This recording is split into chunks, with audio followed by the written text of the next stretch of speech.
주님 안에 견고히 서라는 제목으로 하나님의 말씀 전하겠습니다. 땅이 흔들리는 그 자연재해를 우리는 지진이라고 부릅니다. 영어로도 earthquake이니까 땅이 흔들리는, 움직이는 거를 의미하는 거죠. 한국에 그전에는 지진이 그렇게 많지 않았어요. 뭐 가끔씩, 아주 가끔씩 일어났는데 최근 들어 그 지진이 조금 자주 일어나는 것 같습니다. 한국 역사에 있어서 가장 큰 지진이 2016년도에 경주에서 있었던 지진이라고 그러고요. 바로 그 다음에 포항에서 있었던 지진도 규모가 제법 있었던, 그래서 큰 피해가 났던 그런 지진임을 여러분들 기억하실 겁니다. 제가 미국에 살 때 LA가 지진으로 참 유명한 그런 도시였는데요. 크고 작은 지진들이 계속해서 있었습니다. 그래서 저도 한 번은 기억나는 좀 꽤 큰 지진이 있었는데, 그때는 벽에 걸려있던 액자도 막 이렇게 우수수 떨어지고 그릇장에 그릇들도 막 이렇게 떨어져서 그때는 막 정말 마음에 두려움이 있었던 것도 기억이 납니다. 이 세상 거의 모든 것의 기초를 이루고 있는 것이 땅입니다. 그렇죠? 이 땅 위에 집도 짓고 건물도 짓고 우리가 걸어가고 살고 있잖아요. 그런데 그 기초인 땅이 흔들리면 어떻게 됩니까? 모든 게 다 흔들려요. 네. 그때 우리는 무엇을 붙잡아야 합니까? 물론 지진이 실제로 나면 안전수칙이 있죠. 건물 밖으로 일단 나와야 되고, 그죠? 그 다음에 실내에 있다면 식탁이나 어떤 큰 책상 같은 튼튼하고 견고한 거 밑에 숨어야 된다. 그런 안전수칙은 우리가 알아요. 그런데 만약에 우리들의 삶의 기초가, 우리들의 삶에 정말 중요하게 생각하는 그런 근간이 흔들려 버리는 큰 어려움을 만난다면 그때 우리는 무엇을 붙잡고 살아야 되느냐, 이 얘기죠. 우리가 살고 있는 이 세상이 참으로 어지럽고 복잡한 시대에 우리가 살아가고 있잖아요. 우리가 살고 있는 현장에서 조금만 눈을 좀 멀리 해봐도 나라와 나라 간에 지금 전쟁이 끊이지가 않고요. 사상과 사상이 부딪히고요. 종교와 종교 간의 대립이 심화되고 있죠. 우리가 사는 한국은 지금 전쟁은 없어서 겉으로는 평안해 보이지만 그 삶을 조금만 깊숙이 들여다보면 삶의 각종 문제가, 현안들이 많이 있죠. 곳곳에 눈물과 고통들이 숨겨져 있어요. 그렇죠? 갈수록 빈부의 격차는 커집니다. 건강해야 하는 중산층이 소리도 없이 몰락하고 있고, 청년들은 미래가 잘 보이지 않아서 어려움 가운데 있다, 이 말이죠. 특히 우리 크리스찬들이 믿음을 지키면서 살아가기도 역시 힘든 시대에 우리가 살아가고 있습니다. 갈수록 물질주의가 거대하게 우리를 습격하고 있고요. 포스트 모더니즘의 영향력도 커집니다. 그래서 사회 곳곳에 무신론자들이 많아지고 있고요. 반기독교적인 사상이 미디어를 통해서 또 전 사람들을 통해서 대학가에서 점점 더 힘이 커지고 있습니다. 정말 이 세상의 많은 것들이 흔들리는 시대에 우리가 살아가고 있다는 것이죠. 그렇다면 흔들리는 이 세상에서 우리가 어떻게 믿음을 붙잡고 그 중심을 잘 지키며 살아갈 수 있을까? 굉장히 중요한 질문인데, 이 질문에 대해서 오늘 본문에서 바울은 우리에게 그 해답의 실마리를 허락해 주고 있는 것이죠. 간절히 바라기는 오늘 말씀을 우리가 경청하는 가운데 어떻게 믿음으로 살아갈 수 있을지에 대한 구체적인 답을 얻고 우리들의 삶에 다시 한번 소망을 가지고 믿음으로 살아가는데 힘을 얻으시기를 주님의 이름으로 간절히 축복합니다. 첫 번째로 바울 사도는요, 우리 모든 크리스찬들이 어떻게 우리가 살아야 될 것이냐, 주 안에 견고히 서야 된다라고 말씀하고 계십니다. 한번 따라해 봅시다. 주 안에 견고히 서라. 1절을 보세요. 1절을 보면 그러므로 나의 사랑하고 사모하는 형제들, 나의 기쁨이요 멸류가 아닌 사랑하는 자들아, 이와 같이 주 안에 서라 그랬어요. 제일 먼저 바울이 빌립보 교인들을 부를 때 뭐라고 불러요? 나의 사랑하고 사모하는 형제들, 이렇게 부릅니다. 실제로 빌립보 교인들을 생각할 때 얼마나 많이 사랑했는지, 얼마나 사모했는지를 우리들에게 보여주고 있죠. 그래서 그가 바울에게 최고의 기쁨이 되는 것, 나의 기쁨이요 나의 면류관은 바로 이 형제들, 빌립보 교회 성도들이었다라는 거예요. 그러니까 여기서 말하는 면류관은요, 왕이 쓰는 관을 의미하는 게 아니에요. 왕관을 의미하는 게 아니고, 당시 운동 경기에서 승리했을 때 그 승리자에게 주어지는 화관, 월계관, 그런 것들을 의미했어요. 즉 바울에게 있어서 다른 사람들에게 정말 자랑할 수 있는 거, 자신의 기쁨이었던 거, 면류관이었던 거, 바로 빌립보 교회 성도들이 어떻게 하는 거예요? 믿음을 지키고 믿음 안에 굳게 세워져 가는 거. 점점 더 그들의 믿음이 자라고 성장하고 성숙해져서 주님의 모습으로 닮아가는 것, 그것이 이 바울이 정말 보고 싶어하는 큰 기쁨이었고 면류관이었다라는 거죠. 사실 그 마음은 바울의 마음일 뿐만 아니라 모든 사역자들, 선교사님들의 동일한 마음일 거예요. 제가 우리 교회에서 가장 많이 보고 싶은 모습이 바로 그런 모습이죠. 단순히 숫자가 많아지는 것이 아니라 주님의 제자로서 주님을 따르는 사람들이 많아지는 것, 그들의 신앙이 자라고 믿음이 변화되는 것, 주님을 전혀 모르던 사람들이 우리 동안교회에 와서 주님의 복음을 듣고 정말 예수 그리스도가 나의 주님이십니다, 나의 구원자이십니다, 주님 앞에 고백하고 세례를 받고 믿음이 자라고 직분을 받고 하나님 나라의 일꾼이 되는 그런 모습들, 그것이 많아지는 것이 진정한 부흥이고 그것이 하나님께서 기뻐하시는 모습이다라는 거죠. 그래서 바울은요, 그 마음을 빌립보서 2장 15절 16절에서 비슷한 소망을 표현을 했었어요. 우리 한번 다 함께 읽을까요? 시작. 이는 너희가 흠이 없고 순전하여 어그러지고 거스르던 세대 가운데서 흠없는 자녀로 세상에서 그들 가운데 빛들로 나타내며 생명의 말씀을 밝혀 나의 다름질이 헛되지 아니하고 수고도 헛되지 아니하므로 그리스도의 날에 내가 자랑할 것이 있게 하려 함이라. 아멘. 예. 무슨 얘기예요? 그리스도의 날에, 그러니까 주님 다시 오시는 그날에 내가 자랑할 것, 다른 세상적인 자랑은 다 배설물처럼 이미 버렸고, 어떤 자랑을 하고 싶냐면 내가 정말 최선을 다해서 생명의 말씀을 바뀌어서 믿음에 다름질한 것이 이 빌립보 교회 성도들 뿐만 아니라 복음을 전한 모든 성도님들의 그 믿음의 변화의 삶으로 나타나는 것을 보는 것, 그것이 자신의 자랑이다 라고 말하는 것이죠. 사실 그렇죠. 우리들 모두도 마찬가지죠. 우리들 모두 이 육체의 장막을, 이 육체에 주어진 시간을 다 마치고 주님 앞에 서게 되는 날이 있겠죠. 주님 앞에 서게 됐을 때 주님께서 우리를 직접 참 안아주시고, 그동안 내 이름 때문에, 나 때문에 참 수고 많았다, 내가 너의 모든 기도와 헌신과 그 눈물을 기억한다, 하나님께서 우리를 칭찬해 주시고 격려해 주실 그 날을 소망으로 바라보면 얼마나 우리에게 위로가 되고 또 얼마나 기대가 됩니까? 또요, 우리가 단순히 나의 구원과 나의 가족의 구원만으로 멈추는 것이 아니라 복음을 위해서 힘쓰고 노력하고 애썼던 그 수많은 사역자들, 그런 주님의 제자로서 삶을 살아간 사람들이 자신의 그 수고와 헌신과 복음 전파로 인해서 주님을 믿고 변화된 삶을 살아가는 그 사람들을 함께 기뻐하고 박수치면서 격려하는 그 장면을 생각해 보면 얼마나 또 감동적인 그런 순간이었겠어요.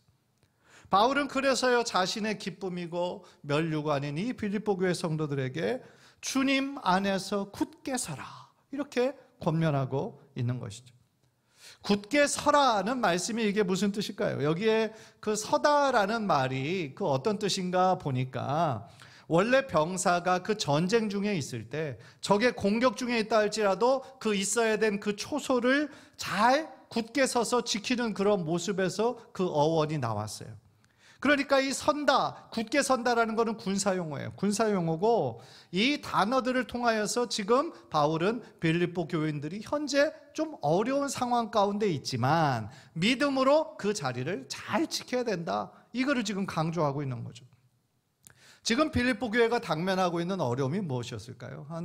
대외적으로 한 가지가 있고 내적으로도 한 가지 문제가 있었는데, 외부적으로는 뭐냐면 당시에 그 거짓 교사들, 그러니까 구원에 대해서 잘못된 복음을 전하는 사람들, 오직 은혜, 오직 믿음이 아니라 율법, 할례를 강조하는 사람들. 지난주에도 잠깐 봤던 것처럼 영은 우월하고 귀한 것이지만 육체는 하등한 것이고 악하다라고 생각하는 그런 이원주의자들, 그의 영지주의자들의 그런 잘못된 가르침, 여러 가지 공격들이 있었죠.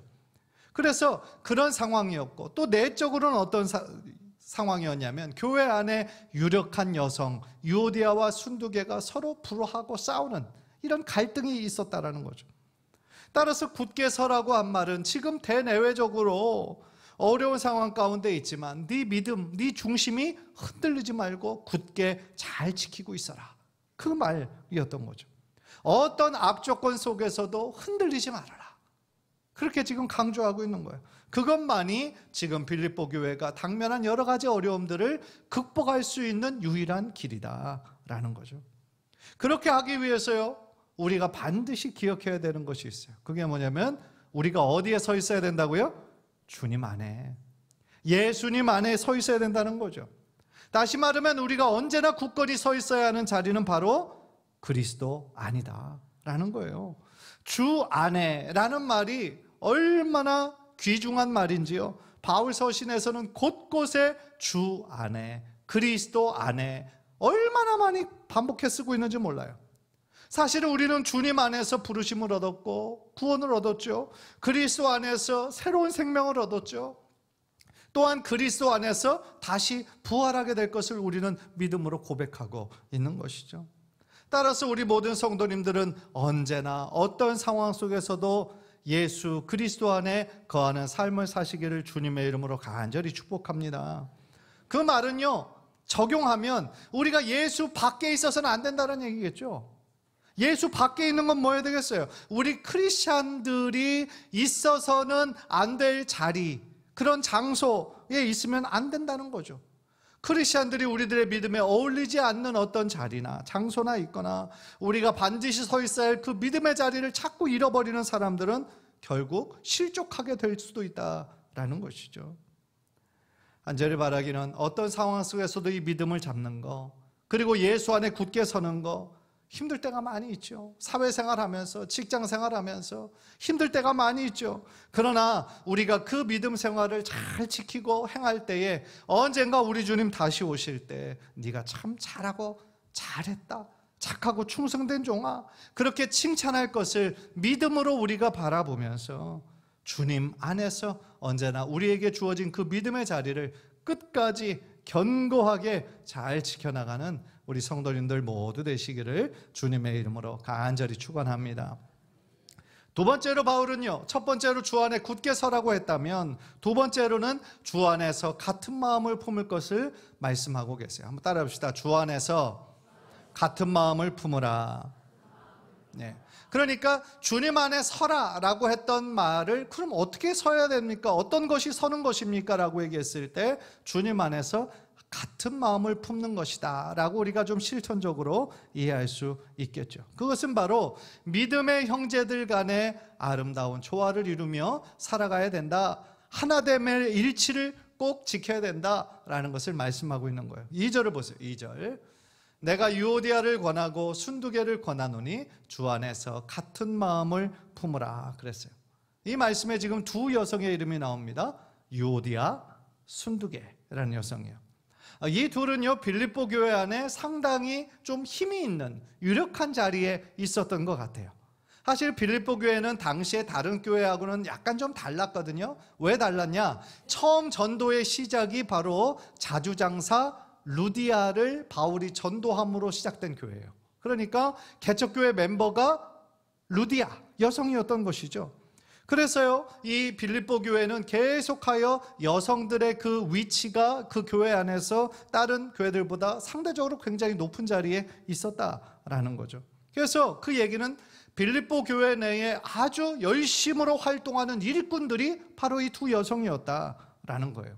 그런데 그 두 여성이 어떤 일인지는 모르겠지만 지금 다툼의 한가운데 있다는 거예요.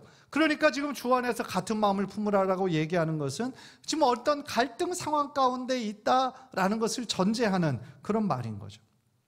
그것이 어떤 일이었는지에 대해서는 나와 있지 않아서 좀 궁금하기는 하지만 그래도 분명한 거는 어떤 한 가지 일에 대해서, 이슈에 대해서 서로 의견을 달리하면서 이 둘이 큰 다툼이 결국은 교회 안의 다툼으로 이어진 것이 아닌가라는 예상을 하게 하는 거죠.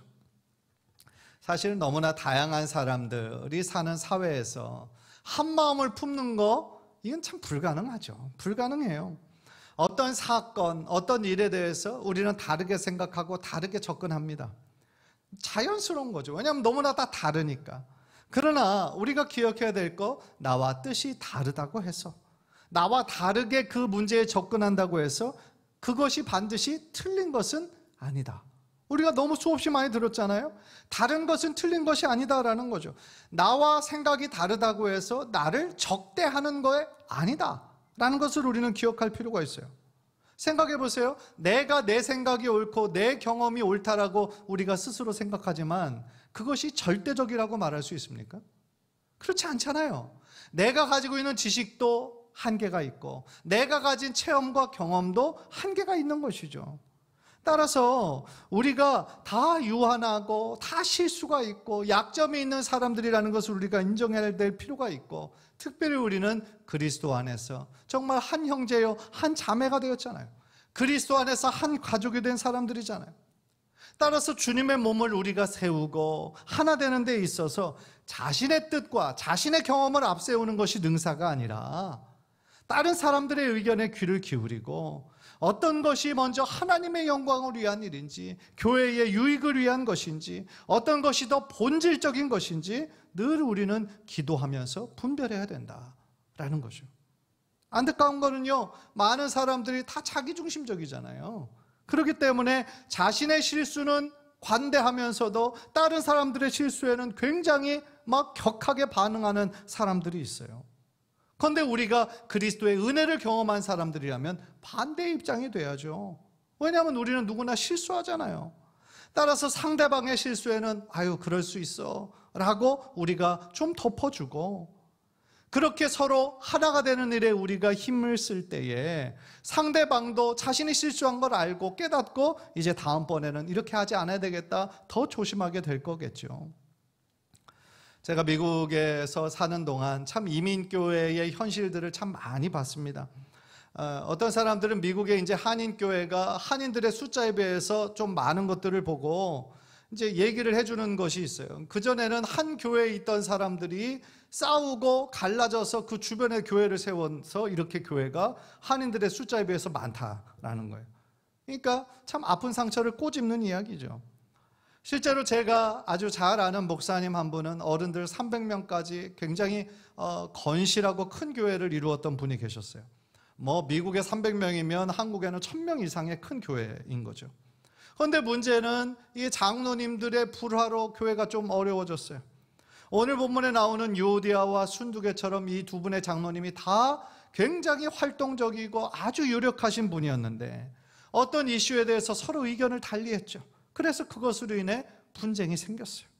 그래서 한 장로님이 그분을 지지하는 여러 성도님들과 함께 교회를 떠나면서 교회가 반토막이 됐어요.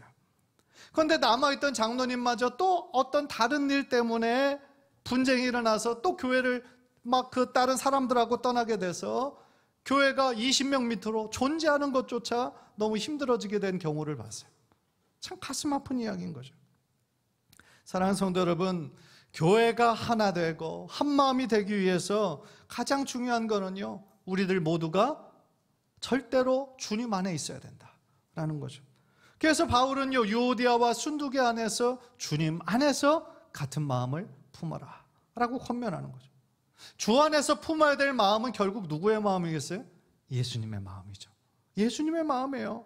빌립보서 2장 5절 이하에 이렇게 말씀하죠. 우리 다 함께 읽읍시다. 시작. 너희 안에 이 마음을 품으라. 곧 그리스도 예수의 마음이니. 예수님의 마음, 우리가 따르고 본받아야 할 예수님의 마음은 뭐예요?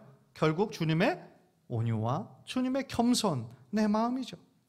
주님의 마음을 우리가 품고, 그리고 어떤 상황에 부딪혔을 때 예수님이라면 어떻게 하셨을까? 어떤 것이 하나님의 영광을 위한 것이고 교회의 유익을 위한 것이고 사람들의 덕을 세우는 것일까? 우리가 기도하면서 그것을 잘 분별하게 되면 결국 하나님의 선한 뜻을 우리가 깨닫게 된다라는 거죠. 그래서 서로 자신만이 옳다라고 생각할 것이 아니라 예수님의 그 겸손과 온유의 마음을 품고 서로 낮아지고 상대방을 자기보다 낫다라고 여기는 그 마음이 있을 때 정말 너무나 어렵게 보였던 그 문제가 하나님의 방법으로 아름답게 해결될 줄 믿습니다. 간절히 바라기는요, 우리가 어떤 상황 속에서도 주님의 마음, 예수 그리스도의 마음을 품고 성령 안에서 하나됨의 이 가치를 소중하게 잘 지켜서 주님께서 기뻐하시는 교회로 반드시 믿음으로 승리하는 교회가 되기를 주님의 이름으로 간절히 축복합니다.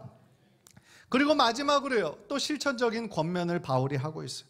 그게 뭐냐면 한 마음을 품는 일에 공동체 전체가 노력해야 된다는 거예요. 따라해 봅시다. 한 마음을 품는 일에 공동체 전체가 노력해야 된다. 3절을 보세요. 3절. 또 참으로 나와 멍에를 같이 한 내게 구하노니 복음에 나와 함께 힘쓰던 저 여인들을 돕고 또한 글레멘드와 그 외에 나의 동역자들을 도우라. 그 이름들이 생명책에 있느니라 그랬어요. 제일 처음으로 얘기할 때 나와 멍에를 같이 한 내게 구하노니 라고 했을 때 이것은 어떤 개인이 아니라 빌립보 교회 공동체 전체를 의미하는 것 같아요. 그래서 나와 멍에를 같이 한 너희 성도들 모두에게 구하노니, 그 얘기는 뭐냐면 복음을 위한 일에 함께 협력했다 이 얘기예요. 복음을 위한 일에 함께 기도하고 함께 협력했던 너희들에게 이렇게 권면한다라는 거예요. 마치 우리 옛날에 농사 지을 때 2마리의 소가 이렇게 농사 막 밭을 갈고 그럴 때 함께 짝을 이루고 멍에를 함께 매잖아요. 마치 그런 것과 같이 자신과 빌립보 교회 성도가 이 복음을 위한 일에, 영혼 구원을 위한 일에 함께 멍에를 메고 일을 함께 하고 있다라는 것이죠. 그런데 같은 멍에를 메고 지금 해야 될 일이 뭐예요? 바로 그 다음에 복음에 나와 함께 힘쓰던 저 여인들을 어떻게 하라? 도와라. 복음에 나와 함께 있었던 저 여인들이 누굴까요? 문맥적으로 봤을 때 바로 앞에 언급했던 유오디아와 순두개를 언급하는 것이죠. 그래서 빌립보 교회 전체가 지금 유오디아와 순두개 두 유력한 여성 지도자들을 도와야 하는 이유가 뭡니까? 지금 그 앞에 바울이 뭐라고 설명해요? 복음에 나와 함께 힘쓰던 자들이다 라는 거죠. 그러니까 바울이 빌립보 교회에서 복음을 전파할 때 그들과 함께, 유오디아와 순두개와 함께 그 복음을 위하여 고생하고 복음을 위하여 함께 맞서 싸우고 복음 때문에 받아야 했던 고난도 함께 했던 너무나 소중한 사람들이다. 그래서 그 사람들을 도와라 라고 얘기를 하는 거죠. 여기서 참 인상적인 것은 바울이 보여주는 태도죠. 지금 교회 안에 어려움이 있는 게 누구 때문이에요? 결과적으로 보면 유오디아와 순두개가 때문인 거잖아요. 하나 되지 못하고 싸우니까. 그래서 교회 하나됨을 지금은 방해하고 있는 사람이지만 그전에는 어떤 사람들이었다는 거예요? 자신과 함께 열심히 복음을 위한 일에 힘쓰고 애썼던 사람들이라는 것을 너희들이 지금 인정해줘야 된다라는 것이죠. 그러니까 3절에서 바울은 그 두 여인이 왜 지금 어떤 일로 인해서 불화하고 있는지 그 이유를 얘기하지 않아요. 그리고 왜 그렇게 하는지 책망하지도 않아요. 그런데 그들이 복음을 위해서, 교회를 위하여 흘렸던 그 헌신, 그 기도를 말함으로써 지금 그들로 하여금 깨닫기를 원하는 거죠. 사실은 유오디아 순두개로부터 깨닫기를 원하는 거예요. 다시 복음을 위해 한 마음으로 화합할 것을 지금 바울은 바라면서 다른 교회, 빌립보 교회 성도들에게 그 일을 할 수 있도록 도우라, 그렇게 지금 권면하고 있는 거죠. 참 지혜 있는 사람의 태도인 것이죠. 그리고 제일 마지막에 뭐라고 얘기합니까? 그 이름들이 생명책에 있다. 그러니까 지금 유오디아와 순두개가 교회 안에서 비록 싸우고 갈등하고 있지만 완전히 타락한 게 아니에요. 그렇죠? 비록 다툼이 있고 어려움이 있지만 그들 모두 여전히 하나님 나라의 백성이고 그들의 이름이 생명책에 기록되어 있는 소중한 사람이다 라는 것을 이야기하는 거죠. 사랑하는 성도 여러분, 우리가 이렇게 살아가면서 또 신앙생활하면서 어떤 일로 인해 다른 사람을 정죄하고 판단하는 것은 쉬워요. 어렵지 않아요. 노력 없이 돼요. 그죠? 노력 없이 다른 사람들의 흠은 잘 보인다 이 말인 거죠. 그러나 그런 누구나 실수할 수 있다라는 그 생각을 가지고 자신의 실수와 연약함을 돌아볼 수 있도록 그 사람에게 시간을 주고 기회를 주고 더 성숙한 신앙으로 자라고 성장할 수 있도록 권면하는 것이 누가 해야 되는 일이다? 공동체 전체가 해야 될 일이다.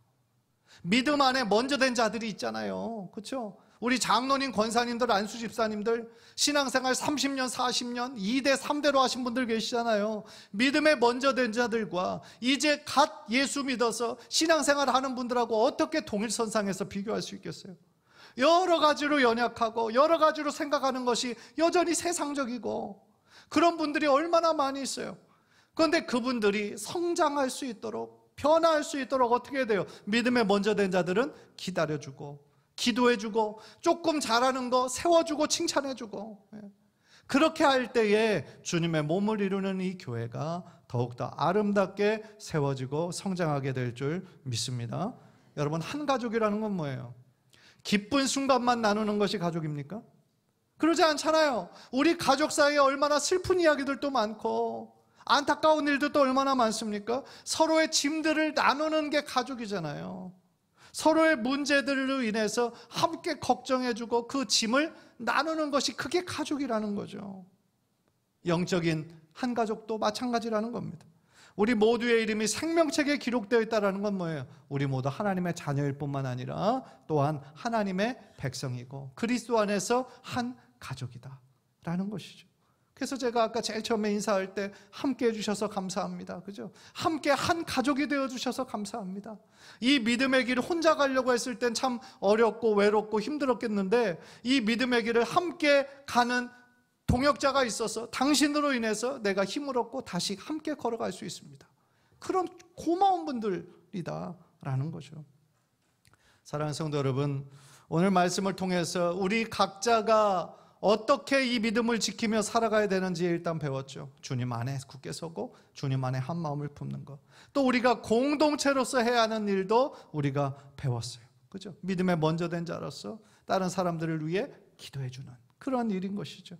따라서 우리들 모두가 서로에게 힘이 되어주고 위로가 되어주는 신실한 동역자가 여러분들 되어주셔서 하나님 나라를 위한 일에 함께 꿈꾸고 함께 믿음의 길을, 믿음의 선한 싸움을 함께 싸우는 우리 귀한 성도님들 모두 되시기를 주님의 이름으로 간절히 축원합니다.